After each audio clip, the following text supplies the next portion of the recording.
Hello everyone, today we'll talk about how to fix or how to solve the problem of hotels.com. You will click on settings.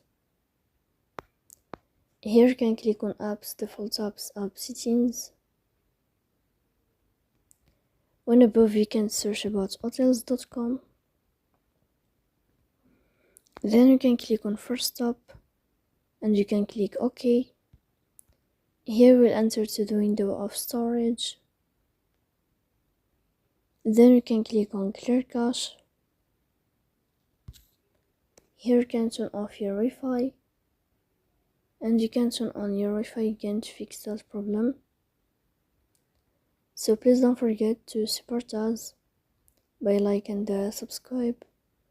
See you next time in another video, and thank you for your attention and your watching.